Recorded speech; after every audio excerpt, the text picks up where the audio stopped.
This is B. Coles coming to you live from 126. For those of you wondering who I am or what this is about, I'm just a regular dude that goes to work every day, 7 to 3:30 like clockwork. We debate sports.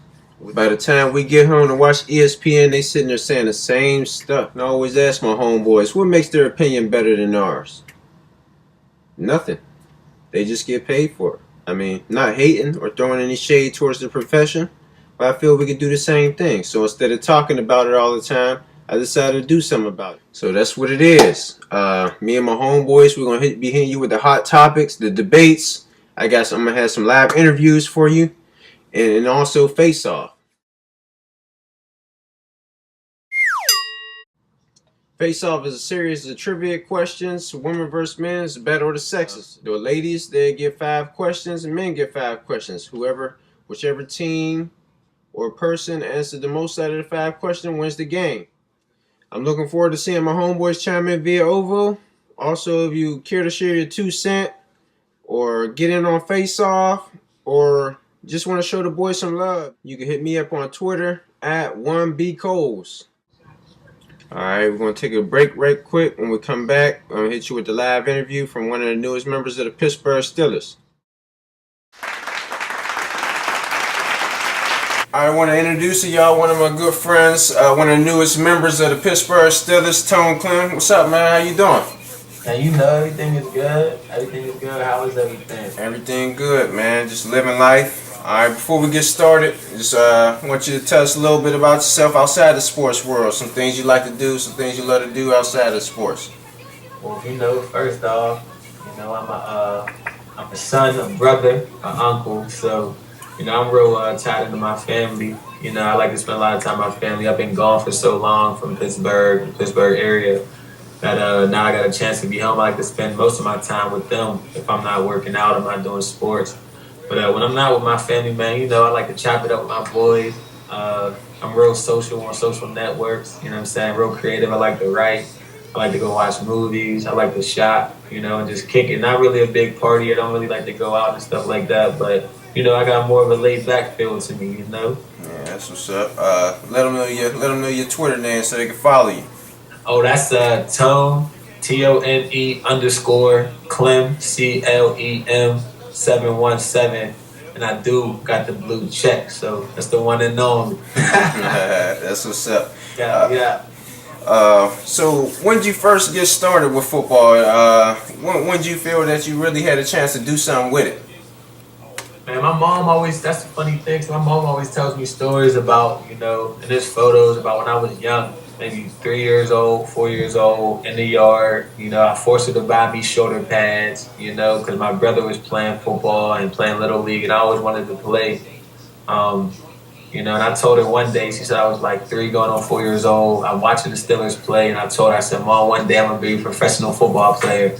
And at that age, my mom, she shrugged it off and laughed it off. Like, yeah, okay, Tony, you can do anything you want to be, but it was a lofty goal for a 3-year-old. So as I got older, I started playing, and I started realizing I was pretty nice, that I was decent, you know what I'm saying? And, I know until probably high school when I was like, this is what I'm going to do. This is what's going to pay for my college education. This is how I'm going to go, make a way for myself in the world. I'm going to take this sport, and I'm going to maximize it, you know what I'm saying? And the dream, through high school, it got me to college, you know what I'm saying? I got to play with some of the big universities that I wanted to play for and play against teams I wanted to play against.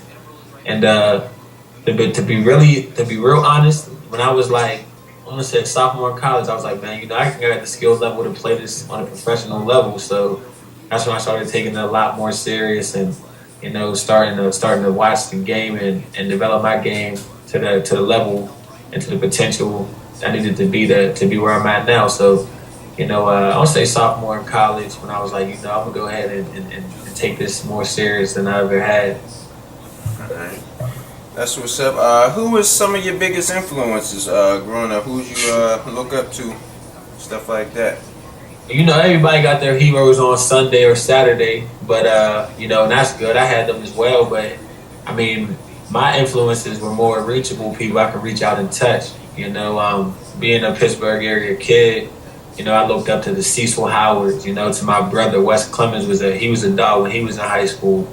I grew up a Woodland Hills fan. You know what I'm saying? So I always followed Blanca Morgan. I always followed Mike White, Steve Breston. Those are people that I could just reach out to and touch, and just I had ties to. So I watched them play and I watched them develop when I was coming through middle school, and try to mimic some of the stuff they did and adopt parts of their game and apply it to mine. So to this day, those are the guys I look up to. Some still playing, some still not. But either way, I know, they give me more advice more than just playing. They give me advice as a person and as a man. So that's something that you can't take away. And I think those are my biggest influences. All right, back from the past, back to the future. We made it now. We at the Steelers. How it feel to get drafted by your home team? Man, it's unreal. It's still unreal, kind of like I left on my man Monday. I can't leave out around Monday. You know what I'm saying? Good teammate, good friend of mine. He said it best. I went out to support him and Steve at their charity event, the youth clinic, and he said a lot of guys, they don't get a chance to really live the dream the way we live it, as far as being drafted by your hometown team. And that's like the highest honor, just for the simple fact that they're Steelers they're football on a lot of levels, man. They do a lot of things in the league, and they're seen as like the highest upper echelon team you can play for. So to be drafted and selected and thought highly enough by them for them to take you was the biggest compliment I had in sports. I think about that every single day, and it wasn't real to me until we snapped the helmets on and we got into OTAs and stuff like that. Where I was okay, I'm out here with the Steelers, and I'm making plays, and I'm learning the system. But it's not going to sink into me, man, until that kickoff, till that ball kicks off, man, and I'm either down there running or I'm down there blocking or tackling, doing something where I'm like, okay, I'm in the mix now. So, but it's unreal, man. It's a great feeling. It's a dream come true for me. Well, you got about a couple more weeks to camp. Yeah, we report on the 25th. We hit the ground running. As soon as we come in, we got that run test. That's going to be a beast. But that's the you have to be a self-motivated person in this league to make it. So. Yeah, definitely. July 25th, we'll be out there in Latrobe, getting after it. That's what's up.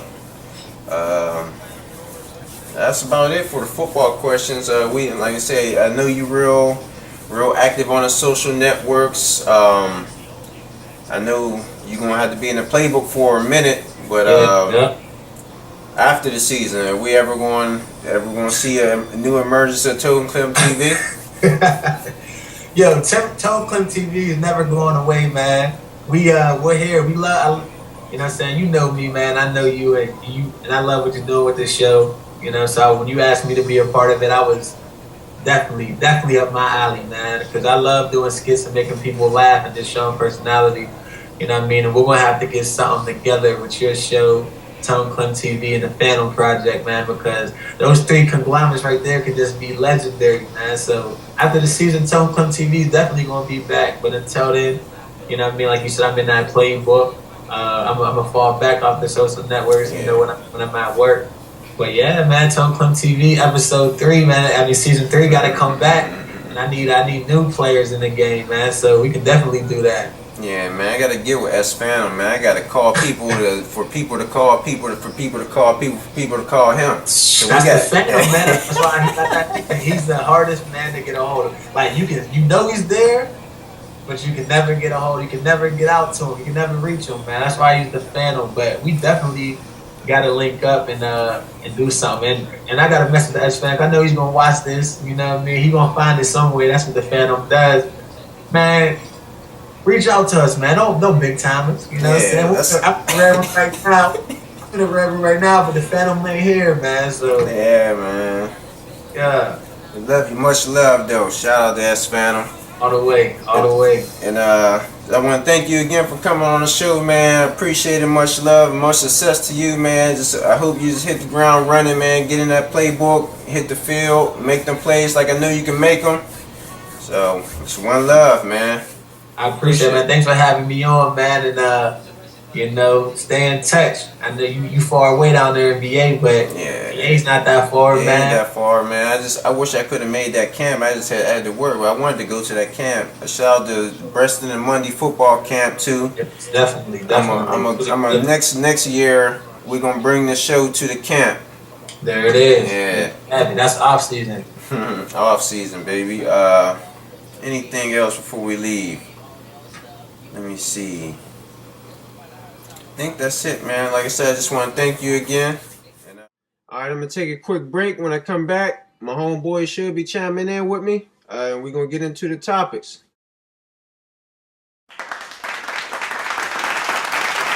What up, world? We're back. I got two of my homeboys with me right here. Mayhem, go ahead and introduce yourself. I'm Terrence Patrick, aka Mayhem. Gonna bring it straight to y'all, straight how I feel and how I see it, live and direct. And I got my boy, The Knowledge. Mm. The one and only. I'm just straight knowledge. That's all I'm kicking. All right, you already know what we're here for. We're here for the topic/debates. First question: what do you think about Nash going to the Lakers, and does it make him a top 2 team in the West? Mayhem, go first.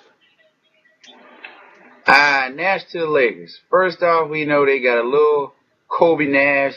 I don't like each other or whatever you want to call it. I think it might be a good move, but I don't know how they gonna coexist. Everybody say it's gonna work out. They gonna get open shots. He gonna get the big man the ball. We got to see what they put in there and how they put him into the role of letting him run that team. I don't know if Kobe gonna stand by and let that happen. We know when it comes down to it, end of the game, we know Kobe don't need nobody to set him up for a shot. He'll create his own. As far as them being a top 2 team, I still don't think there'll be a top 2 team out there in the West. OKC number 1, Spurs number 2. I don't see them right now beating any one of them. Season ain't came, they ain't practiced yet. They ain't shot a jump shot together or nothing. So them being a number 2 team right now, I don't see that. I'll give them a 3, depending on what other moves come up. But right now, I just don't see them as a 2. The Knowledge, what you got? I might have to agree a little bit. I don't think they're a top 2 team. Probably not even a top 5. Well, not. You know what? I ain't gonna go as far as top 5. But Steve Nash, he's bringing a little bit of offense, I guess you could say, but he's not bringing no defense, and he is 38 years old. Oklahoma City, you got to go with number 1. Definitely the Spurs number 2. I'm not even sure they're the best team in LA right now. You got the Clippers who just signed Jamal Crawford, Lamar Odom. I don't see what the big difference he's gonna make. He's gonna help maybe Pau Gasol with the pick and roll, but Andrew Bynum's not a pick and roll dude. So I don't know how much that's gonna help. And like he said, Kobe don't need no help in the fourth quarter. So I don't know. I say maybe third or fourth at best. And we all got the same stuff.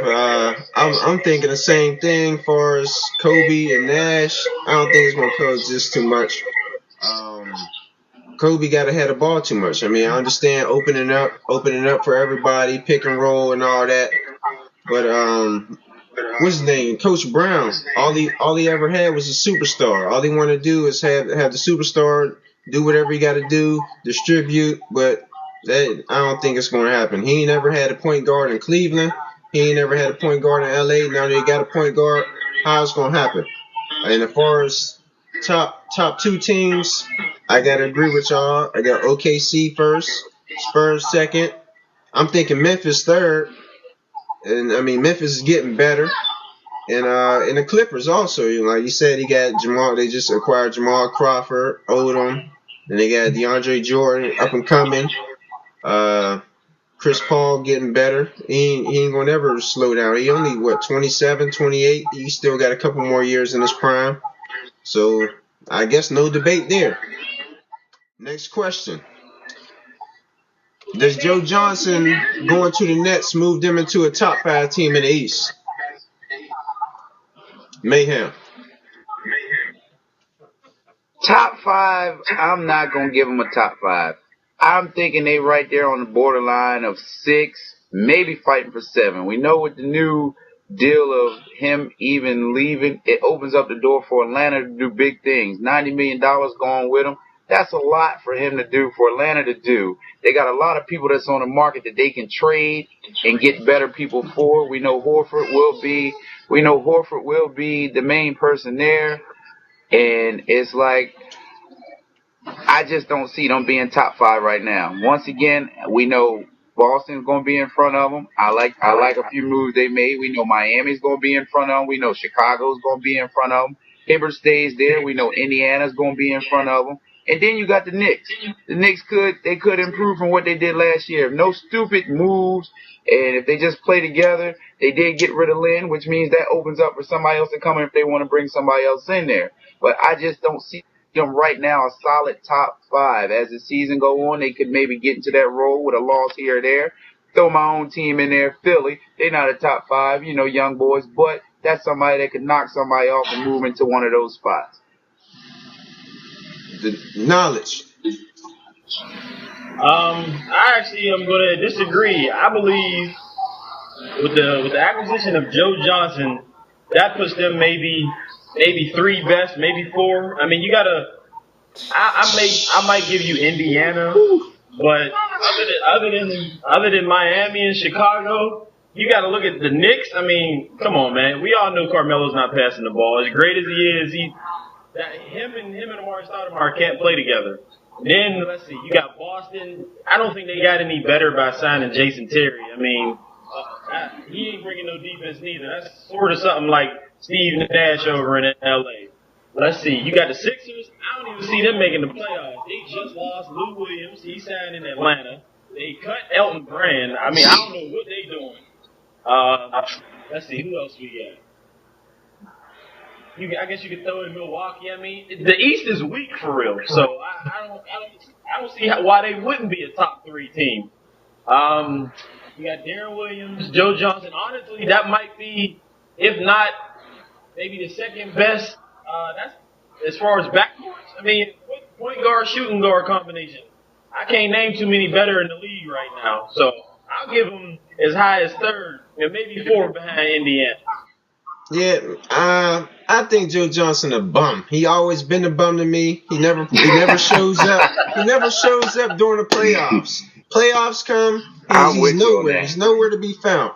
I mean, as far as top 5 teams, I say no. You got the Heat 1, Chicago 2, the Celtics. They picked up Terry, and I forget the other guard they picked up. They just picked up another guard. No, they're trying to get Courtney Lee. So that's another guard. They built in depth. I mean, with Rondo and Paul Pierce and Garnett, you can never count them out. As far as with the Sixers, I still think they're young and talented. I didn't put Indiana in there because Roy Hibbert just left. And as far as the Knicks, you never can count them out with Amari, Carmelo, and Chandler. So I still don't think they'd make the top 5. Far as me throwing my Sixers in there, let's clear that up right now. I was saying far as my Sixers knocking these teams out of these positions. I know we still young. Yes, I know we got rid of Brand. But guess what? Philly has never been an orthodox team. We've always been unorthodox, everything we do. So they weren't in the question. Yeah, we might play around on the 7th and 8th and make the playoffs. But guess what? We still can knock teams out. As far as you saying Joe Johnson and them playing, once again, it'll be just like Miami and them. They are not Miami. Okay, Dwight might go there, but Dwight still got to play ball when he get there. Joe Johnson still got to play ball. I agree with Mr. Coleman on that. He is a bum. You paid him all that money and then you turn around and get rid of him? Like, come on, man. Like, really. Backcourts, you hollering him and Deron Williams. Deron can hold his own. Okay, fine. But can he hold it every night when who gonna back him up? Joe Johnson might be sitting on the bench somewhere crying, thinking about the money he lost leaving Atlanta for all I care. I really don't care about him. He's a non-factor. Yeah, they got. Look, man. Go ahead. Go ahead. No, I was saying they got the small forward. What's his name? Gerald Green? No. Gerald Wallace. Yeah, Gerald Wallace. They got Gerald Wallace. I mean, they got a 1-2-3 combo with Brooke Lopez. I mean, they could be solid, but they got to put it together. And they trading all these people away. What happens to their bench? I mean, they ain't gonna have no depth. If they do go get Howard, they trading away every single person they get. What they gonna play with 6 people? It, Oh no, now That ain't that gonna I work. agree with. That I agree with. I believe that they should just leave it alone where they at right now, because you still got cats like Marshawn Brooks to come off the bench. Right yeah, now, they actually are pretty tight. You know what I'm saying? You got Brooke Lopez, Chris Humphreys, Gerald Wallace, Darren Williams, and Joe Johnson. That's a nice little starting five. yeah. You know, so that's why I believe there'll be at least a 4 in the East. I'm not buying into the Knicks, man. I'm sorry. I Well, don't know. you don't have I to mean, I buy ain't it. buying it. You probably didn't buy into I'm Lynn's just sanity. saying, far as top five, I think you still can't count Carmelo, Amari, and Chandler out. I mean, they got You can't Shumpert. do it. Shumpert might come back late in the season, but he was key. If they didn't have a lot of injuries, I think the season would have went a little bit better. I still think they would have lost to Miami, but it'd have been a little bit more competitive. And injuries was the key to that. You see, everybody was hollering Lynn Sanity, Lynn Sanity. Where's Lynn Sanity at now? What is he going to turn into in Houston? Yeah, Houston cut him. Is he going to run that show there? What is he going to do? Yo, He ain't got no please, Jeremy choice. Lin, please. Well, I'm just saying, that's what they Yeah. hollered in New York. When he was there, I didn't count them in it with him. I liked what they got as far as Stoudemire and Melo. You say they can't work together. Well, guess what? They had a year to play around or whatever to play around. It's time to get to business. They either get what they need. We even talk about the fact of Jason Kidd, adding him into the mix, adding Kidd into the mix. That brings experience there. That brings experience at a position that, okay, you got somebody. Yeah, That's a Baron solid Davis move had for them. experience until his kneecap almost popped in the Yeah, front well, row. Baron Davis ain't no Jason Kidd either. Now Yeah, let's you say right. that. He ain't no Jason Kidd. He may be a little bit more athletic, but he ain't no Jason Kidd. Yeah, you right. So I like Man, adding after that to the Baron mix Davis there as made well. that dunk and you didn't hear from him. Yeah, you right. He dunked the ball and his back was done for the rest of the playoff. Yeah, well, hey, sometimes that's how it goes. But anyway, he doesn't matter anyway. I like the Kid move over there. Yeah, the kid move will actually help them. They can get the ball out of Carmelo's hand because he's not a point forward. He's not Yeah, LeBron. he's not. He can't distribute the ball. He only goes to the hoop. He don't go to the hoop looking to pass. He going and looking to shoot. Yeah, well, like I said, and even that Jason Kidd, we know over the years, over the past, as he got older, he started knocking down more jump shots. If you look at the stats, Jason Kidd hitting more threes, and his threes never really been low, but he hitting more key. He was key to Dallas. He played key role in Dallas, winning that championship over Miami. Yeah. I'm not saying he's gonna go there and turn New York around, but he's gonna go and help New York out. So that to me puts New York ahead of the Nets right now. Just me thinking to myself, my thoughts. Plus, I mean, he volunteered to come off the bench if they wanted him to. I mean, he just want to play his part. Like I said, when Shumpert come back, I think he gonna be a key part. He gonna be another year older, and he's explosive if he gets that knee back right. Yeah, well, there's no disagreement there. All right, that's all the time we got right now for the debate one. So stay tuned.